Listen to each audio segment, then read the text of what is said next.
এত মানুষকে বেনাগরিক করা হয়ে গেল, ড্যাং ড্যাং ড্যাং ড্যাং করে কোনো আন্দোলন হলো না। এখন ওয়াকফের কি অবস্থা একটু শুনুন। গত 5ই ডিসেম্বরের পর সুপ্রিম কোর্ট বলেছে দিন বাড়ানো যাবে না, যেহেতু আইনে লেখা আছে 3 নম্বর ধারায়, ওয়াকফ অ্যামেন্ডমেন্ট অ্যাক্ট 2025-এর 3 নম্বর ধারায় উমিদ পোর্টালের গল্পটা আছে।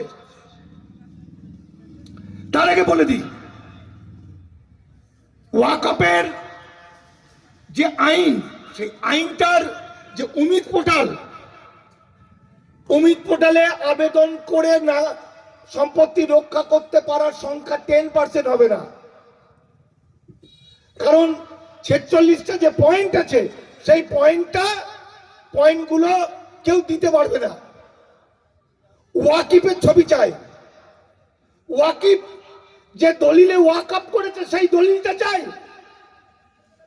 প্রত্যেকটা সম্পত্তির গ্র্যাটিটিউড লংলিটিউড চাই, কোন জায়গা থেকে কোন জায়গায় মাত্র 600 বছরও বেরোবে না গোটা ভারতবর্ষে। আপনারা হয়তো অনেকেই জানেন, মাস 3 আগের কথা, উত্তরপ্রদেশের সুন্নি সম্প্রদায়ের 1,26,000 ওয়াকফ সম্পত্তি ছিল। 3 মাস আগে পর্যন্ত ওরা রক্ষা করতে পেরেছিল মাত্র 300। আমার পশ্চিমবঙ্গে রাত দিন জেগে শেষ কদিনে 80,256টা ওয়াকফ রেজিস্টারের মধ্যে আনরেজিস্টার গুলো বাদ দিন, সেগুলো তো বিপদে আছেই, মাত্র 19,000 আবেদন হয়েছে। 19,000-এর মধ্যে পরীক্ষা নিরীক্ষা করে দেখা যাবে 5,000 বাঁচল। কারণ এমন কঠিন জিনিস রাখা হয়েছে যাতে কেউ দেখাতে পারবে না। কারণ উদ্দেশ্যটা হচ্ছে এই সম্পত্তিগুলোকে কেড়ে নিয়ে আবার সেই দাসত্বের যুগে ফিরিয়ে আনা, মুসলমানদের ঘর ওয়াপসি করে আবার তথাকথিত নিম্নবর্ণের হিন্দুতে ফিরিয়ে নিয়ে যাওয়া, এটাই উদ্দেশ্য। এই আইনে আমরা জানি, একবার যদি কোনো ওয়াকফ হয় তাহলে কিয়ামত তক সেই ওয়াকফই থাকে, তার চরিত্র বদলায় না। এই আইনে সুপ্রিম কোর্টের রায় দ্বারা সেটা পাল্টে গেছে, চরিত্র বদল হয়ে যাবে। এই আইনে ওয়াকফ বা ইউজার, ইমানের উপর ভিত্তি করে যে সমস্ত ওয়াকফ, সেগুলো প্রায় সব নিয়ে নেবে। সমস্ত এখন যে অবস্থা হয়ে আছে, আয়দার আন্দোলন অথবা যে কটা 2-4টে বাঁচানো যায়, মানে ধরুন বহরমপুর একটা মসজিদ আছে, এই ভারতবর্ষটা কথা ছিল বৌদ্ধ ধর্মময়। এক সময় বৌদ্ধদের উপর এত অত্যাচার ব্রাহ্মণ্যবাদের, সেই অত্যাচারে অতিষ্ঠ হয়ে আমার ভারতবর্ষের নিম্নবর্ণের মানুষরা তখন ভেবেছিলেন কেউ একজন আসবে আমাদের বাঁচাতে। সে সময় 1200 খ্রিস্টাব্দে ইখতিয়ার উদ্দিন মোহাম্মদ বিন বখতিয়ার খিলজি এসে তার পরবর্তী সময় থেকে একেশ্বরবাদের দীক্ষা দিয়ে এই মানুষগুলো, যাদেরকে পশুর অধম করে রাখা হয়েছিল, ইসলাম একেশ্বরবাদ তাদের মানুষের সম্মান দিয়েছিল। তাই ইসলামের বাণী অনুসরণ করে আজকে পৃথিবীর 57টা দেশ, শুধু ভারত রক্ষা করতে পারলাম না। এই আইনের মধ্যে তাহলে সব 43টা পয়েন্ট শেষ। তাহলে আমরা জানলাম কি আমাদের কাছে প্রচার করা হলো মাত্র 3টে পয়েন্ট। একটা পয়েন্ট বলছে অমুসলিমরা দান করতে পারবে না, আর দান করতে গেলে 5 বছর তার প্র্যাকটিস করতে হবে, মুসলমান হতে হবে বা মৌলবী হতে হবে। আমরা এটার বিরুদ্ধে আন্দোলন করেছি। ওয়াকফ বোর্ডে একটা মুসলমান রাখা যাবে না, অহিন্দু রাখা যাবে না। ওরা বলেছিল এতগুলো রাখবে, এই মামলায় বলে দিল না একটু কম রাখবো। সারা একজন রাখলেই তো শেষ করে দেবে। একটা মুসলমান আর এসএসের লোক ঢুকলে সেই তো ধ্বংস করে দেবে গোটা ওয়াকফ বোর্ডকে। এটা কি লোকেরা জানতো না। ফলে এই যে স্টে পেয়ে সব ঢপের গল্প, কিসের স্টে?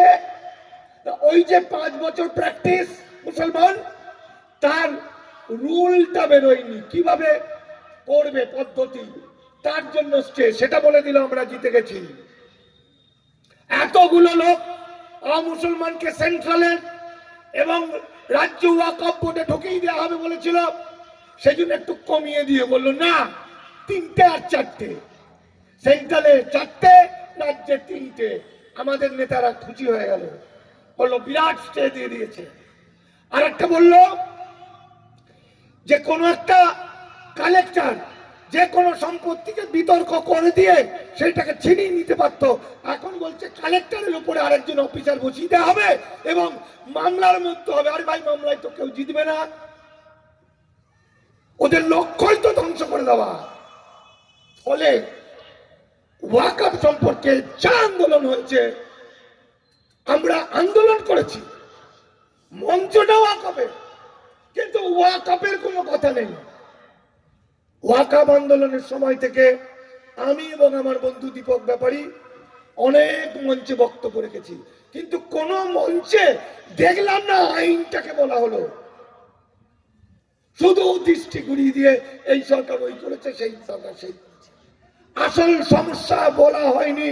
তাই এনআরসি সম্পর্কে যেমন সাধারণ মানুষ কিছুই জানে না, ওয়াকফ সম্পর্কে মুসলমানরা কিছুই জানে না, জানানো হয়নি, এটাই কৌশল। আমি আমার আলোচনা শেষের জায়গায় আসব।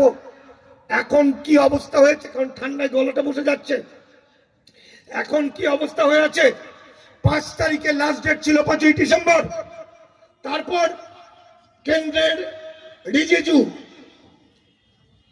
সংখ্যালঘু মন্ত্রী কিরণ রিজিজু বললেন, যেটা প্রচারিত হলো, তিনি 3 মাস টাইম বাড়িয়েছেন।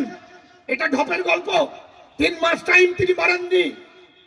যেটা ঘটেছিল সেটা হলো 3 মাসের মধ্যে যারা মামলায় যাবে, 3 মাসের মধ্যে যারা ওয়াকফ ট্রাইব্যুনালে যাবে, তাদের ক্ষেত্রে 6 মাসের জেল আর 20,000 টাকা ফাইনটা লাগবে না। তারপর পশ্চিমবঙ্গ ওয়াকফ বোর্ড একটা মামলা করেছে, সেই মামলার রায় বেরিয়েছে। সেই রায়ে বলা হয়েছে 6 মাস টাইম দেওয়া হলো, মানে 24শে মার্চ পর্যন্ত। 24শে মার্চ না জুন হচ্ছে, 6 মাস। 24শে জুন পর্যন্ত টাইম বাড়ানো হয়েছে। তাই 24শে জুন পেরোতে দেবেন না। 24শে জুন পেরিয়ে গেলেই ওয়াকফ রেজিস্টার হোক আনরেজিস্টার হোক, প্রত্যেক মতুয়ালির 6 মাস করে জেল হবে এবং 20,000 টাকা করে ফাইন হবে। তাই এখন আমার একটা ওয়াকফ নিয়ে বই বেরোচ্ছে, ওয়াকফের প্রশ্নমালা কি কি, কিভাবে কি করা যেতে পারে। যাদের কাছে কাগজ নেই তাদের 6 মাস না 600 বছর দিলেও কাগজ জোগাড় করতে পারবে না, জোগাড় করার কথা নয়। তাই সবাই মিলে বসে যতটা পারা যায় এখন থেকে, 7 দিনও দেরি করলে হবে না, জমি এরিয়ার গ্র্যাটিটিউড লংলিটিউড থেকে আরম্ভ করে যা যা প্রশ্ন বলা আছে সেইগুলো রেডি করুন। আমি আশা করব মসজিদ, মক্তব, মাদ্রাসা, গোরস্থান রক্ষা করতে আপনারা ছোট ছোট টিম করে সমস্ত কাগজপত্র 1 মাসের মধ্যে জোগাড় করে নেবেন, যদি কিছু বাঁচানো যায়। তা না হলে, আর যেগুলো ওয়াকফ রেজিস্টার নয় সেগুলো আগে রেজিস্টার করুন, ওয়াকফ বোর্ডে রেজিস্টার করে তারপর উমিদ পোর্টালে যান। কোন রাজনৈতিক নেতা, সে সিপিএম হোক, তৃণমূল হোক, কংগ্রেস হোক, আইএসএফ হোক, কোন রাজনৈতিক নেতা, মুসলমান নেতা আপনাদের বলবে না এই সত্যি কথাগুলো। বলুন তো, সত্যি সত্যি যদি এই মার্চ মাসের লাস্ট ডেটটা থাকতো, না বাড়তো, তাহলে কি হতে পারতো? কারণ 15, হ্যাঁ করছি 1 নম্বর, হ্যাঁ বলছি। 1, হচ্ছে। তাহলে এগুলো যেগুলো করুন, ওইগুলো কাগজপত্র রেডি করে নিন, রেডি করে নিয়ে অমিত পটেলে আবেদন করার চেষ্টা করুন। 2002 সাল থেকে নাকি তারও আগে পরে থেকে প্রচুর সম্পত্তি 1 নম্বরে চলে গেছে। 1 নম্বর মানে সরকারের। কিন্তু আমি বিশ্বাস করি, আমার কাছে বুঝতে অসুবিধা হচ্ছে, ওয়াকফ আইন লাগু হওয়ার পর, অমিত পোর্টাল চালু হওয়ার পরে এখনো পর্যন্ত নিষ্পত্তি হলো না, অথচ অসংখ্য সম্পত্তি কি করে 1 নম্বর খতিয়ানে যায়। এই বিষয়টা যথেষ্ট গোলমাল আছে।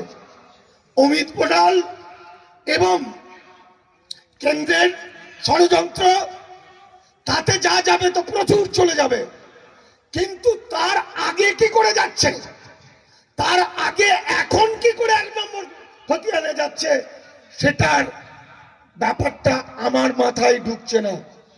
তাই আপনারা মীর রাকেশ রোশন যে বিষয়ে আন্দোলন করেছে, তার সঙ্গে একত্রিত হয়ে এটা একটা ছোট্ট টিম করে প্রয়োজনে নবান্ন গিয়ে, প্রয়োজনে বিএলও অফিস থেকে, বিএলআরও থেকে, ডিস্ট্রিক্ট এডিএম থেকে আরম্ভ করে প্রত্যেকটা জায়গায় দরবার করুন, প্রশ্ন করুন, জানার চেষ্টা করুন।